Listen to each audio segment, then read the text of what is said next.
Hello everybody, welcome back to my channel. If you're new here, this is my YouTube channel called Sorrel Thinks, where I talk about all things health anxiety related. And in this video today, I really want to talk about human suffering and how we can learn to tolerate it. So something that I really work on with my clients who have coaching with me is that a lot of us, we're striving for complete happiness all of the time, right? And that's understandable because life feels really good when we're happy.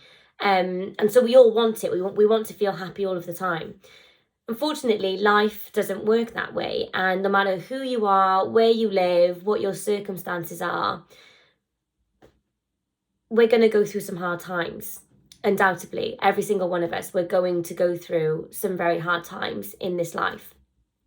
And a lot of us, we fixate on that idea of, oh my gosh, I might have cancer, or I might get cancer, or I'm going to lose a loved one eventually. All of these big kind of like horrible existential feelings and questions that we ask ourselves when we think about life. And I remember really honestly struggling with this so much, even from a very young age, having that knowledge of, something bad is going to happen eventually, and not understanding the tragedy of that and why does this have to happen. And I think it's important to recognize that those feelings are totally fine. Like, it's okay to be scared and apprehensive and to worry about what the future is going to look like. And that's what a lot of us with health anxiety do. We're obsessed with the idea of trying to problem solve and trying to figure out what our future might look like and if there's something currently wrong with us. And in doing so, in trying to problem solve that, we actually create more suffering. So we're trying to stop suffering, but we cause ourselves to suffer on that journey, right? So we have to understand that human suffering is inevitable. It's a part of life. As I said earlier, we're all going to go through it at some stage. And there's absolutely nothing we can do about that, right? And we have to that's not something that we need to be okay with, but we have to just understand it. Learning to tolerate suffering is really difficult. Of course it is, because instinctively we want to avoid suffering. And that's why people with health anxiety, when we feel like there might be something wrong with us, we want to avoid suffering from whatever that disease may be. So we try to get to the bottom of it. We try to problem solve. We try to get a diagnosis so that we don't get really unwell. And that's when we end up in this rabbit hole. But what we've got to remember is that although life is hard and there's suffering and scary things and bad things are going to happen, the way that we combat that is those moments of joy and happiness, and when things are going to plan and that we feel relaxed and calm, like those, and sometimes it seems like for an anxiety sufferer, those moments are very fleeting. But that's how we balance it out. And in fact, if you look at like Buddhism, I'm not a religious person, but if you look at Buddhism as a religion, they're very aware of life is suffering. And in fact, that's kind of like something that they talk about a lot, is that life is suffering and it's going to be hard and there's going to be hard times. But the way that they anchor themselves is by really enjoying and feeling an immense sense of gratitude for all of the good things that they have in their life and all of the times where they are feeling happy, and they use like affirmations and things like that to try and balance out that suffering that we know is a part of human life. So something that I do with my clients is, and this is a bit of a more of an acceptance commitment therapy approach, is it's taking that suffering and all of those big scary feelings and it's saying, right, okay, I'm going to accept these feelings. I'm not okay with them. I'm never going to like them. I'm going to accept and tolerate these feelings because I know that they're out of my control. And instead of letting that take over my entire life and letting that control the way that I feel, think, and the actions that I take, I'm actually now going to start to commit, having committed action to the life that I do want, to the life that I envision, and the dreams and the hopes and the aspirations that I do have. So a lot of people with anxiety, we fall into this horrible trap of not only being anxious, but us then sabotaging our own lives in the process. So what we tend to do is that if we're chronically anxious, maybe we stop writing that book, or we don't pursue a job promotion that we wanted. Maybe we don't have children because we're too afraid. And so we are actively self-sabotaging our own life based on our own anxiety. And what acceptance commitment therapy says, we need to stop doing that, right? So it's like we're allowed to feel anxious, and we're allowed to feel fear and all of these big emotions that we have as human beings.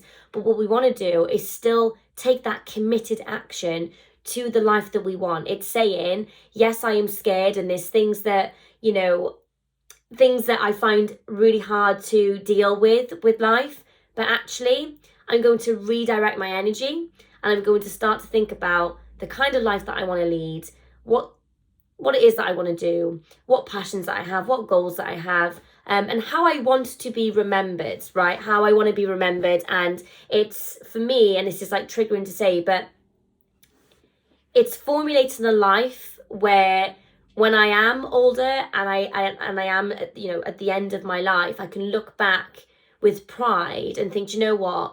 Despite the fact that I had some hard times and I suffered and life was difficult at times, I also had some amazing times here.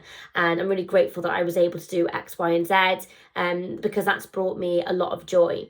So this is something that I think it's a concept that I really struggled with. And, I don't want to be flippant and kind of say something cliche like, just be present, just be in the moment, because we all know that it's not as easy as that. When you're chronically anxious and we're in a state of fear almost 24/7, it's really hard just to kind of like switch that off. So we don't just try and switch it off at all. But what we do is we make little baby steps towards the life that we do want, right? So if we want to be somebody who isn't anxious, and somebody who is carefree, and somebody who, goes on adventures, well, we need to start taking steps towards that kind of life. It's not just going to happen for us. If you want to be more adventurous and more brave and all of these things, you have to start doing things to allow you to reach that as a goal, and that can feel scary and uncomfortable. And we all know that we don't like the unknown. We often shy away from it. But every single time we take a step in the right direction, in the direction that we want to go, we're making that committed action, and we're leading ourselves to the place that we want to be. So human suffering is going to happen.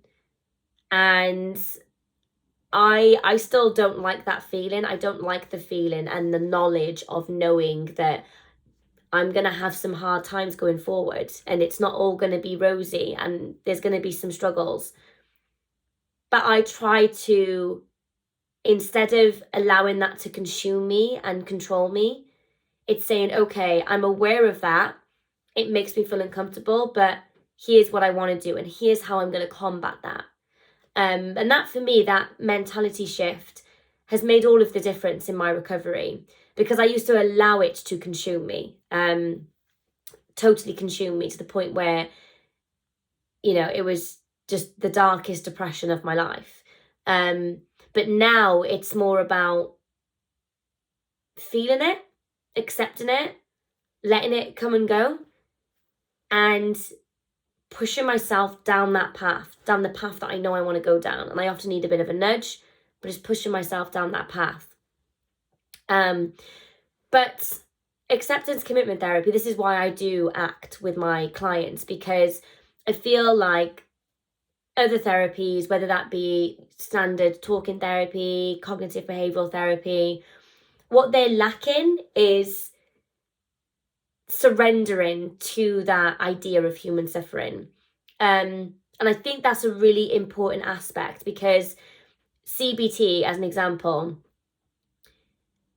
cognitive behavioral therapy, relies heavily upon getting the person to try to think logically, more rationally. But sometimes you can't. Sometimes you can't think rationally and logically. And so it's about surrendering and accepting instead. So I would say that acceptance commitment therapy, if you don't know much about it, it's a bit more of a tough love approach, but I feel like it's what we all need, because only we can end our own mental suffering. And I remember trying to end my mental suffering externally for the longest time. whether that be having multiple different therapists, medications, like, you know, trying all of these different things, when ultimately it was me. Like, we have to be able to end our own mental suffering by making different choices. And that can be quite difficult to start with, because we're so habitualized. Like, we have these deep ingrained habits, and they're really hard to stop sometimes, but we have to be the ones to stop. It's like with other addictions, an example, like smoking, drinking, whatever, you know, other people can encourage these people to stop doing what they're doing, but ultimately it's going to come down to them. And it's the same with health anxiety as well. When we want to learn how to manage it, it has to be a choice that we make. We have to be dedicated, we have to make a commitment, and we have to make those changes. And it's not always easy, but it's doable. And I know that because I've done it myself, and lots of my clients have done it as well. But yeah, anyways, I've gone off on a complete tangent, as I always do, because my brain doesn't just see one idea, it goes and I'm connecting all of these dots. But ultimately, I just wanted to come on here today and just talk about that idea of human suffering, and how I dealt with it, and how uncomfortable that I found that, and just generally my thoughts on it, and how to deal with that sort of like therapeutically. Anyways, if you want more content, you can find me on Instagram at Sherelle Thinks, where I post daily health anxiety reels, and posts. So there's lots of resources on there. If you would like one-to-one coaching with me, there is a bit of a wait at the moment, but click the link in the description of this video, and either myself or Amy, my PA, will get back to you with my availability, and you can get yourself booked in. But yeah, give this video a thumbs up, guys, if you liked it. Leave a comment below. Tell me your own thoughts on this. I'd be curious. I know this is a bit of like an abstract video, but yeah, let me know your own thoughts, and take care, and I'll see you all soon. Bye.